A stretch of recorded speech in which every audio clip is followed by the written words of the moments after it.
There it is. Okay. And so I'm going to go ahead and share your slide, Sandra, and then it is all you. Thank you. Awesome. Oh, I lost my note page this time, Ari. Hold on. Well, I'll go without notes, but sometimes it's good for me to have them just because I've done this for 15 years. I sometimes find myself like driving home from a presentation and finding that I've, skipped over important content that others might not know, but I've said it 1,000 times. So I'll go without notes. Ari, if you could change to the next slide, that would be great. Thank you. Just a brief thing on who I am, and I've been a member of the Professional Organizers Association, NAPO, for 15 years now this month.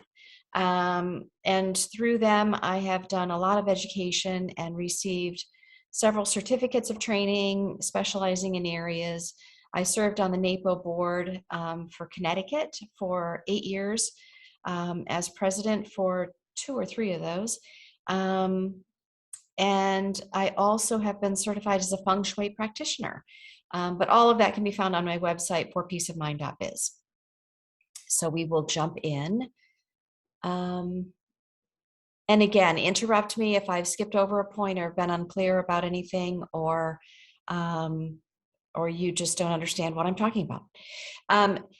So number one, I think it's first important before diving into, empty out the garage and hit it on a Saturday, to come up with a compelling reason why even bother. If you can find your own compelling reason, it will motivate you to, number one, get started, because it may be something you've thought about for years and haven't yet started. And to, even when the slogging gets rough, to keep going. So to come up with your own compelling reason why you want to even bother purging and organizing and downsizing or right sizing or whatever that may be. And it could be a multitude of reasons. People spend hours looking for things they know they have. They spend a lot of money buying replacements for stuff that they've lost. Family arguments. One person in the relationship super neat, the other person is a bit of a hoarder, or has hoarding tendencies. So it can be a multitude of different reasons. If it's paperwork and you're worried about, did I pay that bill? Have I paid that bill? Did I even get that bill? Where is that bill? Where's my passport? I want to travel and Lord knows where that is, and I need to find it before I go anywhere. So all the different reasons, but why bother taking on purging and organizing your home? Find your own compelling reasons so that you can get motivated and stay motivated as you work through it. Number 2, Ari, thank you. Where are you in life right now? So the reason I'm talking about these first couple of steps where you're not even doing anything yet, except really getting clear about why, I associate it with like getting in your car and just starting to drive. Now that can be fun on a Saturday afternoon or something. But most people get in their car and they have a plan. Like, where am I going? Why am I going there? What am I doing? This is the same thing. So who am I today? Who lives here today? How do I wish to spend my free time so that once I'm purged and organized, I have more free time? And whose stuff is this anyway? So a lot of these, I have stories behind everything because I've done this for 15 years. But very quickly, I had a woman that called me and said, she said, I don't know if I should have your husband come and build me an addition to my house, or if I should have you come and help me look at my space. So I said, I love my husband, but it'll be cheaper if you call me and have me come first. So I went and we did a tour of the house. It was lovely, home in North Stonington. This is Harry's room. This is Sarah's room. This is Benjamin's room. I change all names to protect the innocent. And then we sat down and I realized it was like 3:30. And I said, well, are the kids due home any moment? Harry and Benjamin and Sarah. And she said, oh no, Harry is 38 and lives in Denver with his family. Sarah is 22 and has a partner in a New York apartment. And so she had originally called because she wanted more room. She wanted a designated home office, and she also very much wanted to have a sewing room. She wished she'd always had a sewing room. So I'm thinking we need to repurpose these spaces. Where she had, the step she'd not taken is who lives here today and how is this space used today, not how has it been used for the last 30 years. So to take a fresh walk through your space, especially if you've been there for more than 5 years, and really look at all of it. How do you use it? Are you using it? Who lives here? Who are you? Have you, did you retire 5 years ago and your closet's still full of all of your business clothes, right? When you're looking for a funner wardrobe for your retirement. So really taking some time to just acknowledge where you are in life today. All right, next slide. Then I recommend that you take a lay of the land, which is really noticing and walking around your home. Put your non-judgment hat on so that you're not wandering through your house, shoulding and all of that about, whatever is strewn across the floor or the couch or whatever. And just without judgment, notice your spaces. Does your home reflect who you are? If it doesn't, why? Am I using this space? Does anyone, it's a lovely room, but nobody comes in here. Why is that, right? Could I use the room for something else? What do you wish you had more space for, as I was speaking about the sewing room with the woman in North Stonington? So really getting clear about your space, and does it make you feel comfortable? If somebody stopped by your house and rang the doorbell right now, could you invite them in and share a glass of wine and chat and visit and spend time with people you love, right? And all of our houses, I can't think of a single client that's ever asked me, like, I'd love to come in your house because it's probably immaculate. It is not. In fact, if I turned my computer around, you would see that there are dishes in the sink, et cetera, et cetera. I just haven't been feeling very well for the last couple of days. But anyway, if somebody did call, I could pop my house into place in 20 minutes to a half hour or so. But our houses should look lived in. We should live in them. We should be comfortable in them. But they shouldn't contain more than what we use and love. Next slide. And as you're wandering around or, spending time in each of your room, you could take a notebook with you, make notes about each room of your house. Do I use this? Do I not? If I don't use it, is there something I think I could use it for? Also, while you're doing this, I always recommend to folks to notice the homeless. So where is there stuff that's sitting on flat surfaces, countertops, etc., that maybe it just doesn't have a home? You haven't yet identified the right place for this. So do you not have a place where you keep tools? And so if somebody uses the hammer, they leave it on the sofa table. Do you not have a good place to fold your laundry other than all over the living room sofa? And every house I go into that has laundry all over the sofa, the person is, typically says, "Oh, I'm so mortified." But I'll tell you, like 20% of your neighbors, they have the same issue, because I've been in a lot of houses in the last 15 years. But does your laundry room need to be reconfigured, redesigned, moved, so that you have a nice flat surface where you can fold things right out of the dryer and take them and put them away easily? Why are these things homeless? Can you not get into your drawers of your dresser, and therefore the current laundry is all over the sofa because it has no place to go because the closets are chocked full? So then we need to go to the closets, purge those so that we can get the laundry put away easier.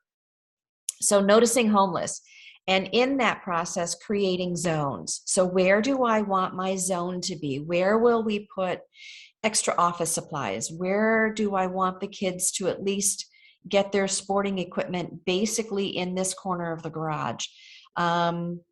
Where do I want to have my gardening area for my tools and all of my stuff? This picture here is from a client's house. She was saying that she called me because she'd won a 2-hour gift certificate at a silent auction I had done. And she said the only area that she really was struggling with was this odd room in the basement where the kids played video games and it drove her crazy. So I went down to look at this odd room, and it had a sofa and a gaming system, and that was it in this very big room. And I said, well, what do you want the kids to be doing here? And she said, I would love it if they played games. I said, well, where are the games? Right? So she said, well, they're 2 stories up in the closet in the guest room. And I said, okay, so what if, of course, they're only playing games here because it's the only thing that's in the room, right? So let's go find a table and some chairs, which we found in a spare room in the house. And we brought down this cubby system from a different room, and we put all the puzzles and games and stuff in there. And she called me. The boys were, I want to say 9 and 11. And she called me about a week later and said her friends had come over, their friends had come over for a snow day, and the kids were well into a Monopoly game, and she was just really happy about that. So, rethinking your spaces and making it obvious what you want the room to be used for. And by putting these puzzles and games and stuff there, they were much more in the face for the kids, and they started using them. So start creating zones in your homes, clearly identifying what goes where, right? And I joke, most people don't find a fork in their sock drawer, and most people don't find socks in their silverware drawer, right? So if you have clearly designated spaces, stuff tends to be found easier and put away easier as well. Next slide. Any questions so far or anything confusing? I know I'm going a little quickly. I just want to make sure there's plenty of time for Q&A at the end, and troubled spots, like, why you were compelled to dial in today. All right. So I also recommend that every house have these 2 designated spaces. A space that where you can put things that need attention. Okay. So by that, I mean, this is an actual picture. I said to my client, let's take this broken table out of the foyer, because it looked just like that when I got there. And let's first talk about it. Number 1. So I'm going a little off topic, but I'll address this now. Number 1, do you love it enough that you want to fix it? If the answer is no, can we just move it out to the curb, right? If the answer is yes, right? So grandpa brought it over from Ireland on a ocean voyage in the 1800s, I don't know, then let's keep it. But it doesn't need to live here in the foyer. Let's put it in a place where you'll know that it needs to be repaired, and let's add it to your to-do list. And then it's out of the way, but it's all there. And you can get to it when you can get to it, but it's out of the foyer. This is where, furniture goes, clothing that needs to be repaired. You've got a button, a favorite blouse, missing a button, can't wear it without the button. And a client, was saying that as we were going through a closet, she pulled out the blouse and she said, oh, I can't wear this because it doesn't have a button. And she hung it back up again. So I said, it's never going to get fixed hanging in your closet. So let's pull that out and let's put it in your attention space, things that need attention, or put it in your car so you can take it to Joann Fabrics and find a new button. But it's not going to get done there. But if you find, great examples are, as you're purging, you find something and you're not quite sure what it's for. Examples in real life that I've found in clients' homes are charging cords. So it doesn't look like it goes to anything that I have now. Some people will say, let's throw it away. And I'm like, I kind of want to wait. I want to put that in your attention space, or again, in this attention space, the next bullet down, a box that's marked for unidentified objects, right? So I'm not sure what it is. It looks like the door to a battery compartment for something. Let's tuck it there until we're done going through the whole house. And then we can say, oh, we found a waffle iron in the kitchen and it has no cord with it. So let's go to that space and look and see if we've got the cord for it, right? And let's marry up the two and then decide if we're keeping the waffle iron or not. But if you put the cord down in an unidentified drawer somewhere and then you come across the waffle iron, then you're like, oh, the cord is probably, I can't remember where I've had that cord that I found long months ago. Yeah, so this is a space where when you find the remote that has no battery door on it, you can go to this space and marry up the two and put the remote where it belongs. The other suggestion that I have always in a home, always, is a bin marked somewhere for donation. Especially with kids, but everyone in the house should know where this bin is. If they've grown out of it, they don't use it anymore, they don't love it anymore, and somebody else may use it and love it, they know where to put it. If they don't have a bin and a place to move it to, then it ends up clutter on the closet floor, their bedroom floor, shoved under the bed, wherever. So a bin somewhere, always, for donated items is great. You don't have to think about where you're going to donate it. You don't have to do anything with it. You just are moving it from your current stuff into your donation bin. You can think about the whole bin once it's a little bit more full. But then it keeps your process moving along as you're decluttering and purging. Next slide. One other key part of working with my clients that I find a lot of them have is I find a lot of to-do notes all over the house. Gorgeous, beautiful to-do notes, to-do lists, things to do, rewritten, written in color, color-coded, just to-do lists everywhere, back of envelopes, everywhere. So I really recommend that you have one place where you can write down your to-do list. Also have one good calendar for keeping your appointments, whether it's on your smartphone, which I have right here. Nobody ever has theirs very far away. Or whether it's a paper version, either one or one of each. But the calendar is to put appointments and commitments. Dinner with a girlfriend next Thursday night, 6 o'clock, Pink Basil, be there, right? Doctor's appointment next second week of April, first week of April, need to do the blood work that's related to the doctor's appointment the second week, right? So that's your commitments that are set in a specific time. Your to-do list is something I want to get to, doesn't necessarily have a time commitment to it. And this is a whole, if you did the time management, you probably touched on a lot of this. This could be hours of time spent on this, but what I find is it's really important to look at your calendar every single week, whether it's a Sunday afternoon or whatever. Look at your commitments, verify with people you're really going to do them or whatever. And then look at your white space. So the white space is the space that is not committed to something else, the doctor's appointment, right? So you have a doctor's appointment Tuesday at 2, but your whole morning is free. That's your white space. And then use your white space and do your of your to-do list, right? So then you can go to your to-do list and get your priorities. Is there anything there on your to-do list that is actually an errand that's on your way to that specific town where you're going for the doctor's office, right? So let's say the doctor's in Norwich and you need to get that button from Joann Fabrics. That's the closest Joann Fabrics, I think, still open. Haven't been there in a while. But anyway, do I take the blouse, put it in my car, and actually before the doctor's appointment, go into Joann Fabrics looking for buttons so that I can fix the blouse that I love, right?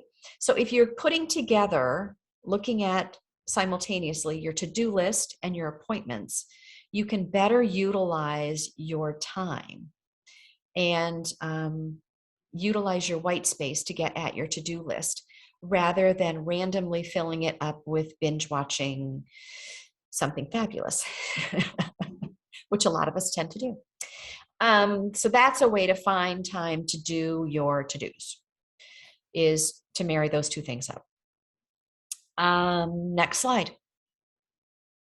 So now this is the last step before you're actually getting in there and starting to purge. I think it's really important to have bins to sort into while you're working on your project. One bin or box says elsewhere in the house. Clearly label these, because even if you're working alone and you think you know what things are, you could be a couple hours into it and tired and find that an hour ago you started putting donations in the elsewhere in the house bin, and now you've got to start all over. So clearly write big fat black marker on the flaps that are there. Elsewhere in the house, donate. You can use a box, or you can just bring in your trash bin and a bin for recycling.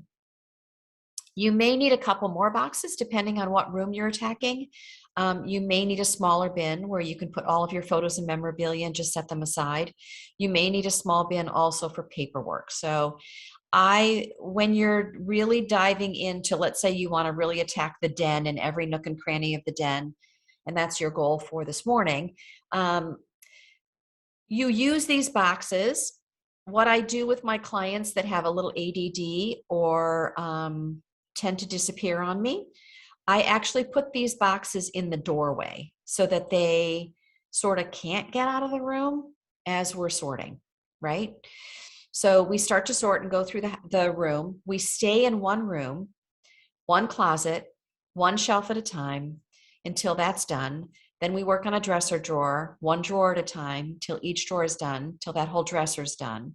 Then we go under the bed, then we go nightstands. We do all corners of every piece of every room, one room at a time, but we don't leave the room while we're working on it. So we're in the den and we find, forks and plates and a pizza box from last night. So the forks and the plates go in the elsewhere in the house box, and the pizza goes in the trash, right? The box. You keep moving through, you find all these old VHS tapes of Disney movies that your kids used to watch, and you're just going to donate those. So you stick them in the donate box, and you keep moving through the room without leaving there. Where a lot of people get into trouble, and the reason I started doing this is, actually, the reason I started doing this, one client in particular, first visit with her, she really wanted to work on the master room closet. And we're well into her closet and we're making great progress. And she found, I can't even remember what it was, something that needed to go into the kitchen. I think it was a Tupperware container or something. And she said, "Oh, I'll be right back." And I said, no, just put it at the top of the stairs. But she was long gone. So she went, and it was a large house in Lyme. She went down to the kitchen to take the Tupperware. And like 10 minutes go by and I realize she hasn't come back, and I'm still sorting and working and I'm thinking, where did she go? So then I go and I call at the top of the stairs. I go downstairs. I walk kind of through the first floor. I didn't want to really walk around because it's my first time there. She just was not there. And so I was about to, I thought, well, I could go upstairs and write down. I started going through and itemizing her donations, because I can at least get a list of her donations, take the stuff that she really wants to donate, because she told me I could take it when I left anyway, take that to Goodwill and call her later, right? And then all of a sudden she comes home. And I said, "Where did you go?" And she said, "Well, I went down to the kitchen and then I saw the dog, and then I saw the dog leash." And she just instantly remembered that she hadn't taken the dog for a walk, completely forgot that I was even there, and took the dog for a 20-minute walk. So that's kind of an extreme form of ADD, like she was in the middle of working with me and left the house.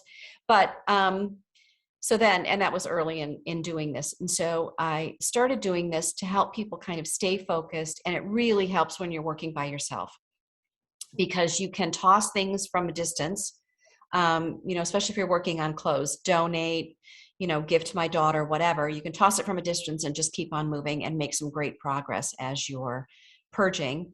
And then once things are purged, you organize after you've done that. Okay, so these don't have to be lovely. They don't have to be gorgeous. They should be clean, just especially the donate and the elsewhere in the house.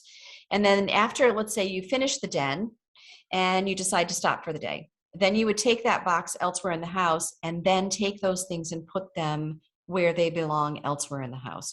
The donate box can stay that way until it's full, and then you can choose to either take that whole box to Goodwill or wherever you're taking it, or you can, transfer it into, if you've got a bunch of clothes and you want to put it in bags instead and keep the box for your sorting another room, then that's fine too. Yep. And then I just recommend that the photos and the memorabilia, if you find them, just tuck them aside into a smaller bin. And if you find paperwork, put that in a different bin as well. Don't stop, don't review the paperwork, don't deal with the paperwork, don't leave the room, don't go down memory lane with the memorabilia, just put it all together. And then that's another whole different way to organize. And that's something you need to do separately. And I think we're actually talking about that next week. Okay, next slide.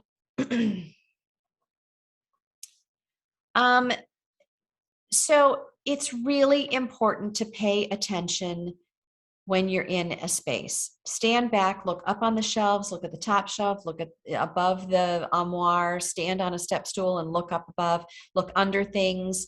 One space at a time, like I said before, one drawer, one dresser, one shelf, one closet, one room. Stay there, stay focused. Make a decision about each thing you come across. Do I love it? Do I use it? Does it belong here or elsewhere in the house or elsewhere in the world, right? So if it's seen better days and it's really not even worth donating, it may need to be trashed. Otherwise, like Goodwill, they are fantastic about taking just about everything. And they're my go-to because no matter where my client is, I usually can hit a Goodwill on my way home from wherever I'm coming. So I'm a fan of that. My website also has other ideas. If you wanted to donate a bike to kids, like there's a group of veterans that repair bikes and give them to children in need. Sorry. I'm a little stuffy. I don't usually sound like this. I found out 2 days ago I have COVID. So yeah, but I'm feeling better actually than I was 2 days ago. So yeah, so on my website, there is a listing of other ideas. Like if you have a bunch of children's books and you want to donate them to someplace really special, there's a place called Read to Grow, stuff like that. So check it out. forpeaceofmind.biz, B-I-Z. Next slide. So focused attention is really, really, really important. Go slow to make real progress. If you are really having trouble getting started, when you have those boxes pulled together and you're thinking about starting with a specific room, you may want to either use your smartphone or an old-fashioned kitchen timer that you can bring into the space with you, and just say to yourself, I'm just going to do 15 minutes. You can do 15 minutes just to get started. I'm going to set the timer. I'm going to open the closet door. I'm just going to work for 15 minutes.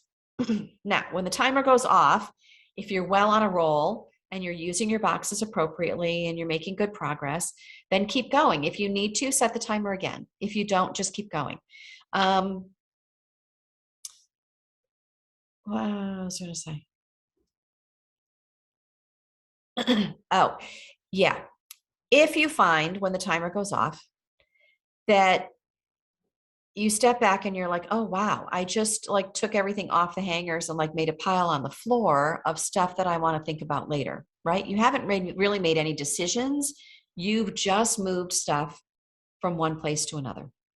Then absolutely stop, because something's gone awry. You're either not in the mood, you haven't fed yourself well, hydrated, whatever it is. Today is just not the day. You woke up not in a good mood and today is not the day.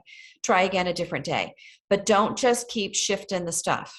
You want to make sure that you're making, I can work with clients and I can often tell when they're making intelligent decisions based on who they are and the conversation we're having as we're moving along.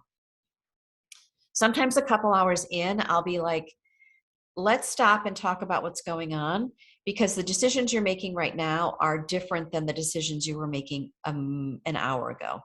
So you may have reached decision fatigue, because everything you look at, everything you touch, there are questions going through your mind. Do I use it?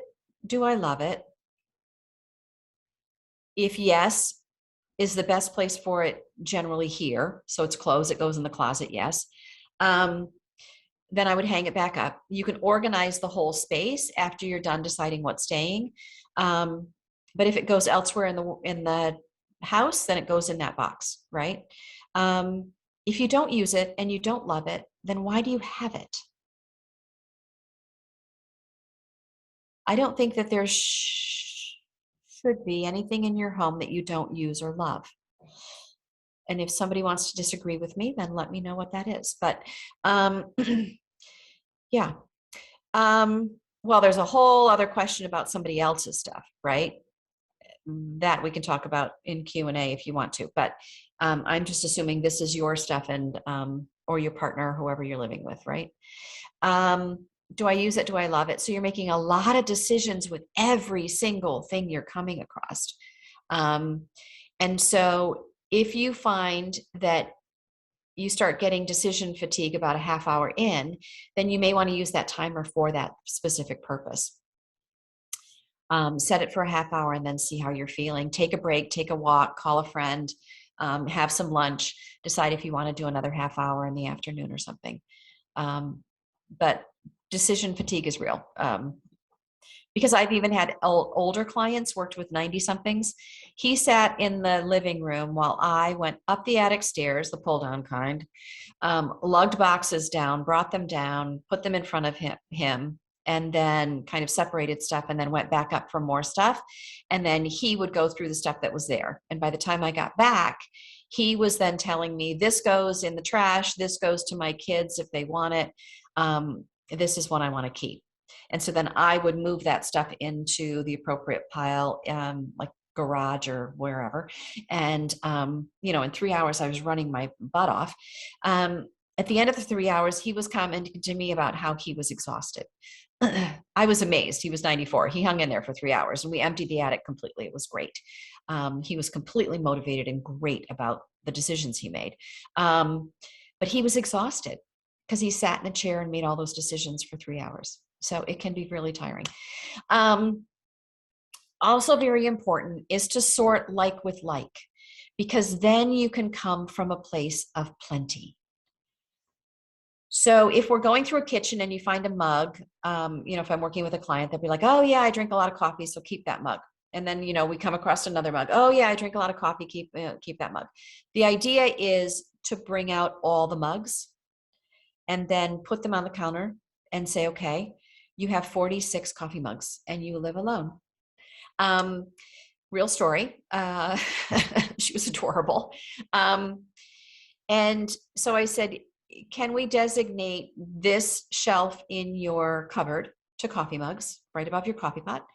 And I'm going to ask you to start pulling out your absolute favorites, like non-negotiables. And we're going to start to put them on this shelf.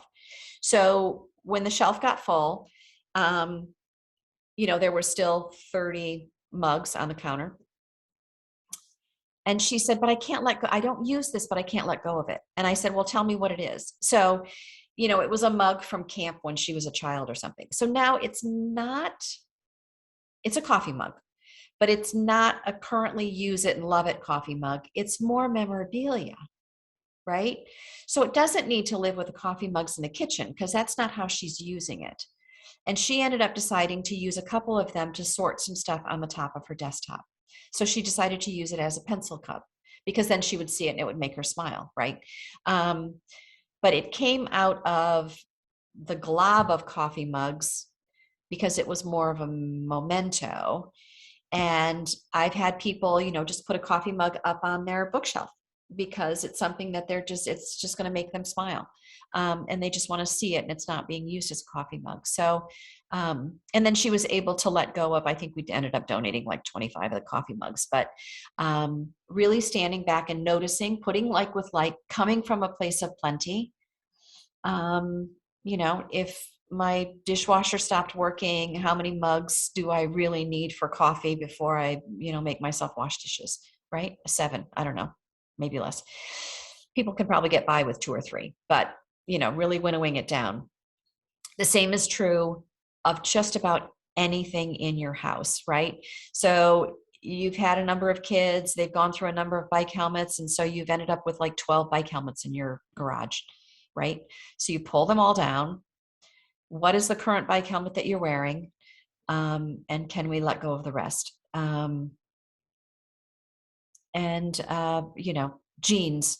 You come across one pair, I got to keep those. You come across another pair, I got to keep those. But then when you realize that you have 42 pairs of jeans, right? Then you can maybe make an A pile, love, love, love, love, wear them all the time. A B pile, and then, the let go. Or maybe even B and C pile, both can go, who knows.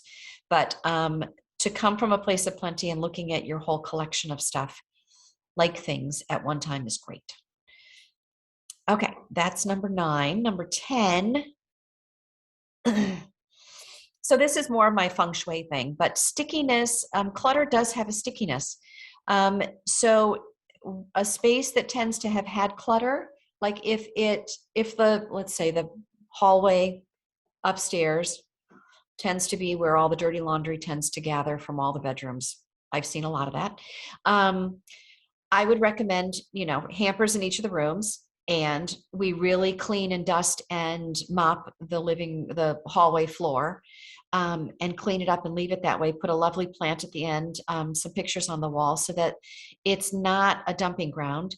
It's a hallway. It's a space to get from here to there, right? And so when you do finish a space, wipe it out, dust it, mop it, clean it up, and then really strive to keep it clutter-free. If you've got like an entry table that you don't want stuff dumped on all the time, then put something lovely there, just a vase full of flowers or something, or a beautiful bowl where people can put their car keys.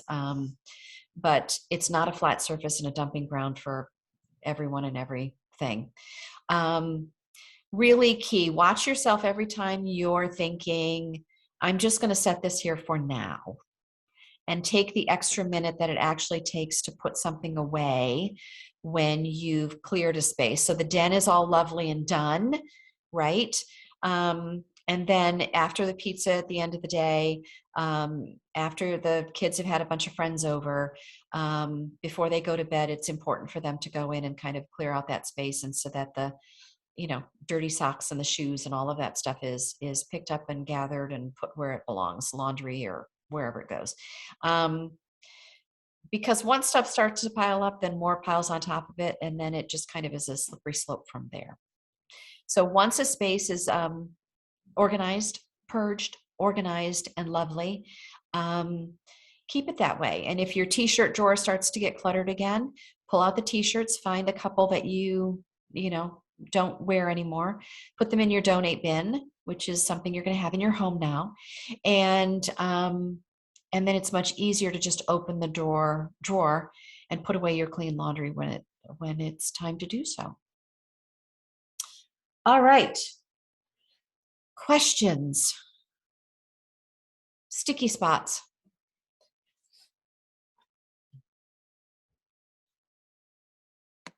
Go ahead and stop sharing too. So feel free to just unmute and ask, get into the nitty gritty of your space if you want to, because we have 20 minutes and you have a professional organizer to help. So any spaces, I've seen it all.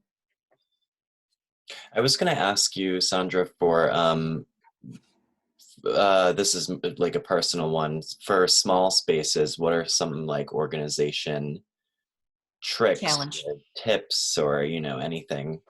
Yes. Small spaces. Very important to go vertical. So what I find a lot in small spaces is that somebody's got a bookshelf, but it's like 4 feet tall, right?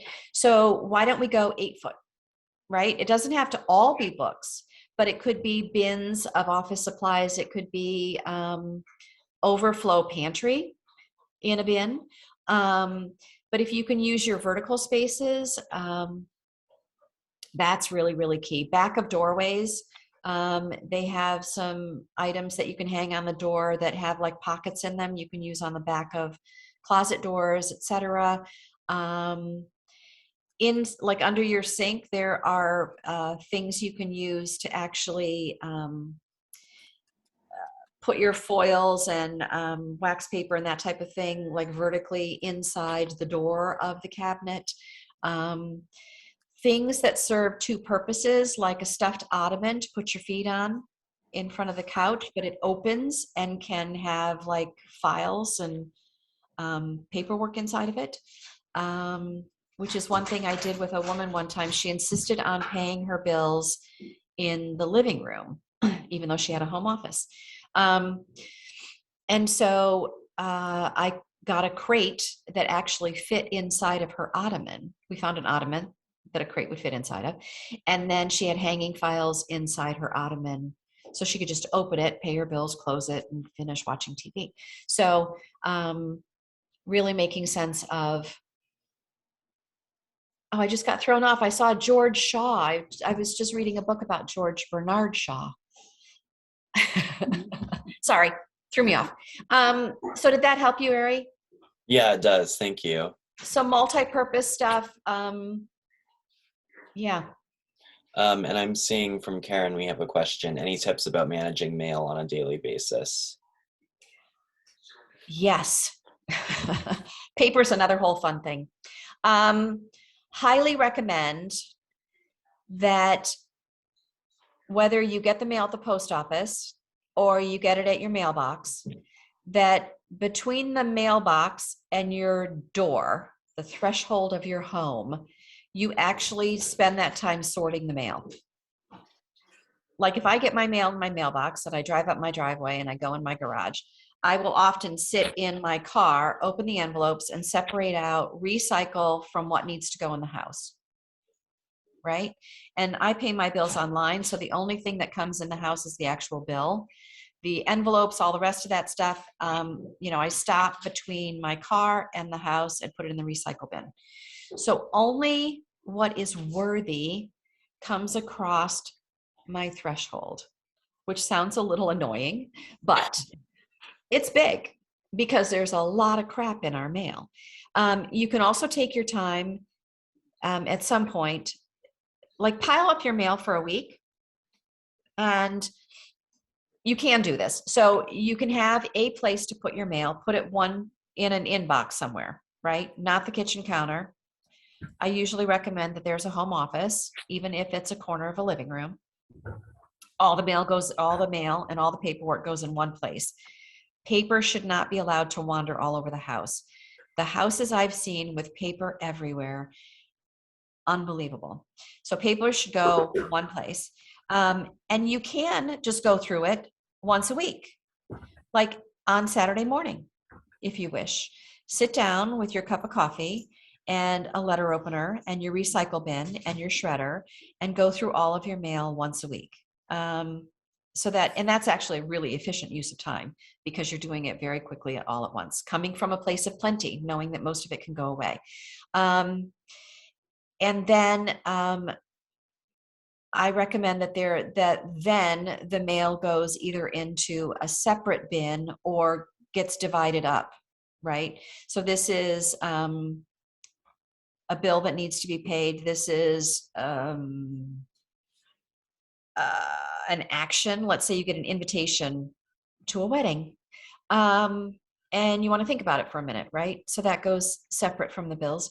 If it's somebody else's mail, it goes in their bedroom. If they're a young teen, 20 something that's getting mail, it goes in, they can deal with it. But yeah, make sure it goes to one place.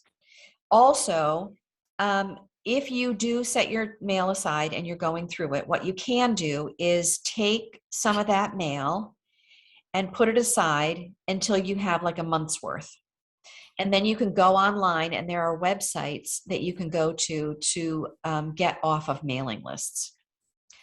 Oh, another huge thing, biggie. Lots of my clients will keep folders of places that ask them for donations. And then in December, they pull the folder out, and there's about 8 mailings from 20 different places, duplicates from the year, right? Then they decide, who they're going to give to for their annual end of year giving.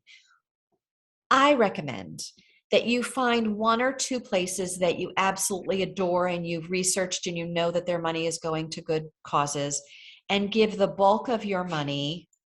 I would say, actually, if you want to give $1,000 at the end of the year, 2 places each get 500 or something like that. Because if you give all 40 places $5, they will keep mailing you every week all year long.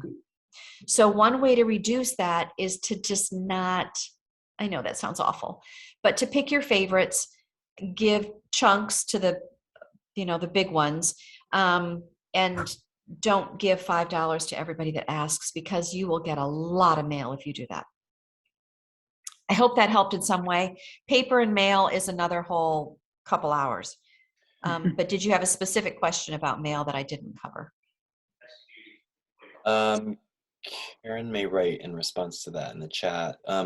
I see Pam has a question on memorabilia. I wanted to just say maybe we'll couch that next week. There is a second whole program on photos and memorabilia, so you will have the tell-all hour-long version of the answer to that question. Yeah. And if you can't make that, call me. I will give you a 10-minute version over the phone of how to think about memorabilia. And then there's a couple more. So one is kind of a statement, I guess, but getting a lot of stuff on the dresser top, bedside table, etc., and then getting too tired to deal with it all, then having more chaos, little real progress. That kind of gets back to what you're saying about take the time to put things where they're meant to go, I would guess. Yes. And if the top of your dresser is acquiring things, again, it would be like I said at the beginning, just notice it. Stand there and just look at it. What is it? Is it coins? So could you put a lovely decorative vase to the right of the dresser and you just drop your coins in that every day? So that it just becomes a vacation fund or something, because that's where you're getting undressed and you're emptying your pants pockets at that point, gentlemen. Yeah, put the vase right there, or the container right where he's getting undressed, so he doesn't have to go to a different room to put his coins in there, right? One of my clients was so upset at her husband when she called me one time, and I got over there and she's like, I don't know how many times I have to tell him I want him to get undressed and put his clothes in the laundry room. His laundry room was on a different floor. Who's going to do that? So I'm like, why don't we just get a hamper, and put it here, So then she calls me a week later. She goes, I got the hamper. It's kind of working, but now he's just stacking stuff on top of the hamper. I said, well, how about take the lid off, prop the lid next to the hamper, and let him just toss into an open hamper. Really think about why something's not working. So what's on top of the dresser? Does it make sense for me to clear a dresser drawer so that the contents of my pocket can go in the dresser drawer, right? And then, so here's what comes to mind. My husband is a builder. He's super busy, Mystic River Building Company, little plug there. He's great. But he's not great at getting his receipts to his bookkeeper. I used to put a box in his car. I used to do all kinds of things. But when he comes, when he's gone to Home Depot or Rings End or whatever and has a receipt, it goes into the middle. He's got a middle compartment in his thing. So the bookkeeper and I talked about it, and my husband gave her permission to go into his car when she's looking for receipts to balance the books and take the receipts out of the middle of his car, right? Because he's super busy. He's not going to do anything else. And that's just works. That's how she can get her job done. That's how he can get his job done. So to really think about what's going to keep it simple. Do I need to empty a drawer, put my stuff in there, and then on a quarterly basis, I'm going to dump the thing out and deal with it? Or, what is this stuff? Do I need, most master bedrooms do not have a garbage can, I have found. So maybe it is as simple as having a garbage can next to the dresser. Kind of a long answer, but without judgment, just noticing what's accumulating and who's doing it and why, and what might be done to change that behavior. There's a couple things I'm going to kind of jump around. There's one, Pam asked something about what to do, found 40-year-old bank statements, suggestions what to do with those, with private info, having to shred each one individually. I just want to say there are shred-it days that Chelsea Groton Bank offers. In fact, I'm already scheduling things for fall. So in October, if you want to keep them in the attic in the box until then, you can shred up. I think it's up to 3 or 4 boxes of stuff at a time at one of the shred-it days they organize with a bunch of libraries and stuff. So keep them for the fall if you need to shred a bunch of documents all at once. Well, and another thing that you wouldn't have to wait until fall, but that's a good idea. And I don't understand why people don't trust shred events, because they literally shred your stuff right there while you're there. They have the shred truck, and they will, you can stand there and watch if you wish. But there's so much coming in. There's no way anybody's like sorting through it and going looking for socials. If you go onto a website, SCRRRA, Southeastern Connecticut, SCRRRA, 3 R's, recycle, reuse, something. There are all the towns of Southeastern Connecticut have gotten together, and each town has a shred event, hazardous household waste event each month. And if you live in Waterford, you can go to the event in North Stonington, whether that's in March, or the one that's in Niantic I'm making things up, in April. But there's one every month, March through November, or April through November. So go on the website. I checked it the other day. Their dates are not in there yet. But that's a great resource. And you can set aside somewhere in your home or your office or a garage any hazardous household waste, anything that needs to be shredded, and take advantage of that really great resource that happens in this neck of the woods. Another option, you can pay for it. You can go to Staples and pay to get your stuff shredded, especially if you've got a lot. When my father first passed, my mom had said, there are 50 years of tax returns and all the supporting documentation in our attic, which was a fire hazard. Old farmhouse in Michigan. So I specifically looked at shred events near my mom's home in Michigan and scheduled a flight and a trip specific for a long weekend to take care of that for her. But they really are everywhere. If you look for them, shred it. Yeah. Also, you can either send me an email, or you can go on my website and go into my contact. There's a contact me. I send out a newsletter once a month. It's just an email, and you can zip through it and delete it. But I always list the current and local shredded hazardous household waste events and other tips and tricks on organizing. So I am going to kind of try to collate what's left in the chat here because we're running out of time, although we can go a little past. It's not a hard end, but Kathy recommended taking a before and after photo to see how the space actually looks before and after. Sometimes it doesn't always look as good as you think. Let's see, I want to make sure I'm not missing any. Somebody is asking about living with a hoarder, or someone with, as you said earlier, someone with hoarding tendencies. I liked that. Do you have any suggestions for living with someone with hoarding tendencies? Oh, that's a huge topic. You can call me. We can talk offline. It's really a big topic. And it's really interesting because some people say hoarding, somebody's a hoarder when they're really not. And sometimes you have to, some people just don't see it. And so if you can work with them in small bits to help them see, like maybe even the before picture, like was just mentioned, literally some people just do not see the stuff in their home. It's fascinating. And like I said before, my husband's super, super busy. And so there's no way I'm ever going to get him to set aside a Saturday afternoon to help me organize the closet, right?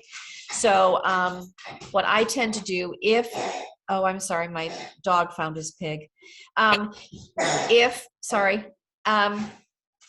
I'm having trouble doing laundry and putting away his polo shirts, like he's acquired polo shirts, I will literally just take all the polo shirts from the closet and put them on his side of the bed. And we've been together for 30 years. So now he knows that it's time for him to like winnow down his polo shirts. So he winnows them down. He takes the ones that he doesn't want, puts them by the front door. The other ones he puts away in the closet. But I know that that's about all I'm ever going to get out of him in one little sitting. So we've come up with a way for he and I to work together so that it doesn't drive me crazy waiting for him to find some time to do what's important for me. There's lots of different things with people with hoarding tendencies, but I'm happy to talk about it offline. Okay, and then the last one here in the chat is where to sell clothing or books that are in good shape. Where to sell? Mm-hmm. Okay, consignment is an option. You have to make sure that it's in really pristine condition. Get on the website of the places and make sure you understand their rules. Like there's a Design to Consign in Waterford. They're very good. You can only take 15 items at a time. They have to be on hangers. They have to be freshly laundered. They have to be very current. It has to be seasonal. So if you're going to go that route, you have to decide if it's worth it to you. Because you can drop off 15 items. They can be lovely. And then you go back a couple months later and you get a check for $45. So then you can decide, is it worth the time to clean it, hang it, count it, make the appointment, hold on to it till then, take it in, wait for them to go through it, which is usually about a half hour, 20 minutes, and your drive time. So let's say that takes you an hour and a half. Is that worth the $45? If it is to you, then, go for it. You just have to decide how long you're going to hold on to things. A lot of consignment shops will not let you make more than one appointment at a time. So you may get 15 items per month. So for a season, that may be, 60 or 75 items. Yeah, so you just check, it may be very well worth it. You have to stay on top of it. You have to go back and get your checks. You want to make sure that you're not buying more while you're shopping and waiting the 20 minutes than the stuff that you took in. So you probably don't want to be going home with more than you took. And books, Book Barn. Love the Book Barn. Oh, do they do like consignment? Yeah. No, they buy back. They buy back. I didn't realize that. But a lot of my clients, they'll make the mistake. They'll make a mistake of, they will give you a little bit more if you want store credit. They'll give you a little bit less if you want cash. And again, you probably don't want to go home with more books than you brought. Huge fan of my library. Shout out to the library. Love my library.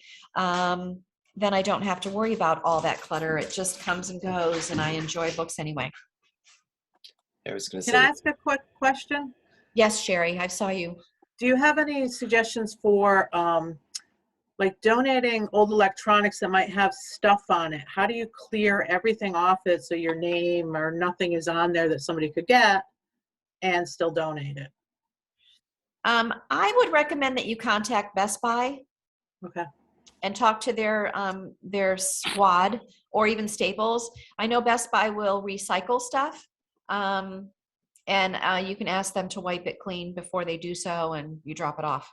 Thank you. Sandra, Yes. Loose Computer in Mystic will accept your stuff and they will destroy your hard drives. I just Okay. brought a laptop to them. Thank you. So Loose Computer. And you know what? That is a great example of why we have clutter, right? So we hold on to something knowing that, you know, we should do something with it before we do something with it. And then Right. we don't take the time to figure out what that is. And so that tough stuff tends to, you know, yeah, stack up. Good question. I have another question if you have time, if we have like a second. How do you balance like I have a lot of stuff to get rid of from different, you know, parents who have died or relatives who have died. That's nice things. And we have a buy nothing group in East Lyme, and I could easily donate it. Somebody would take it. But how do you balance that with, well, it might be worth something that you should try to sell it? Yeah. It's sort of along the line of the consignment shop. I usually ask my clients to sit and think about what their time is worth. And the reason I ask this is because I will often post stuff on Facebook Marketplace for clients. But they give me their bottom line. So, you know, they'll say, you know, once it gets down to $45 or something like that, it's not worth it for me, and I'm just going to have it donated, right? Or maybe it's $20 or something like that. But Facebook Marketplace is a great way to do that. But I recommend that you go on eBay and look for something very similar and find out pricing of, like, not only what's listed, but there's a way to go into eBay and see what something similar last sold for, because somebody may have a lot of like collectible plates, used to be collectible kind of, they're not really anymore. They may have them listed for a significant amount of money, but what you want to look at is what they're actually selling for, right? And if you're going to do it on eBay, then you have to bother with shipping and shipping costs and returns and complaints and whatever. I love Facebook Marketplace because you can just do it face to face.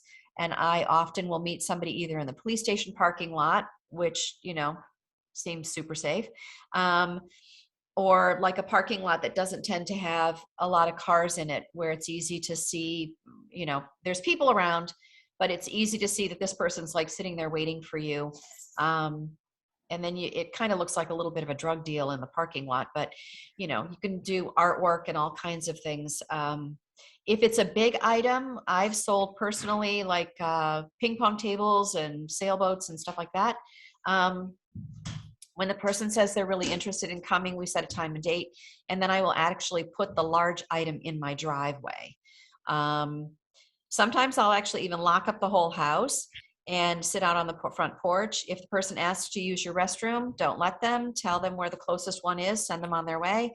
But the bigger items, I don't have anybody come into my home, or if it's with my client and I'm there, we will put it in a place where they're not wandering through the house. It's like the, you know, front porch or something like that, so they're not scoping the place out.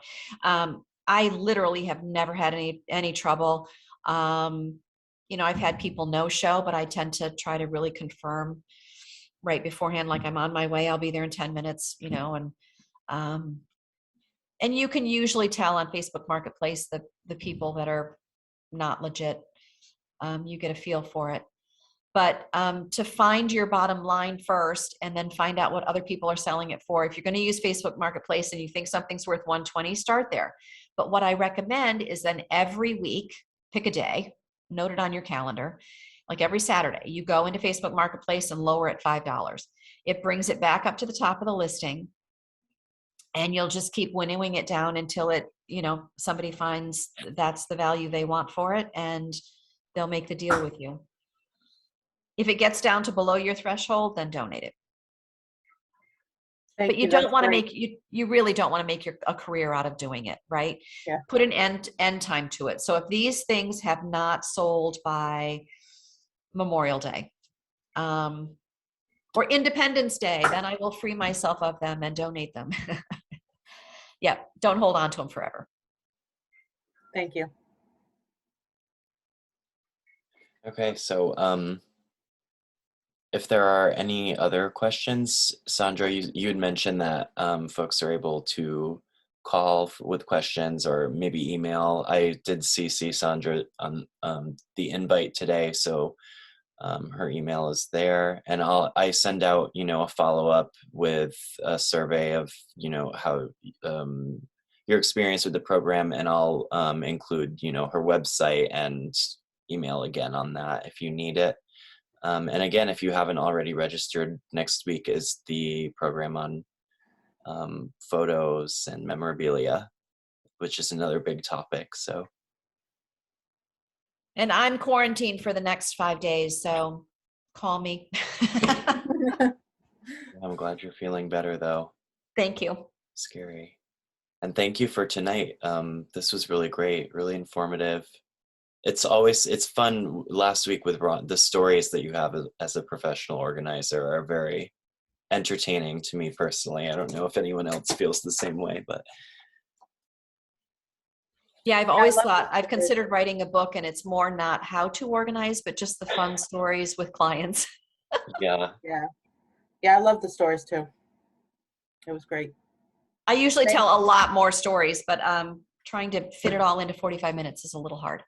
Right, yeah. And thank all of you for making it too and logging Thank on you. and sticking with us. So. Thank you, Ari. Thanks. You're welcome. Thank you. Bye, everyone. Yeah, Thank have a you. good night. Thank you. Thank you. Thanks. Take care.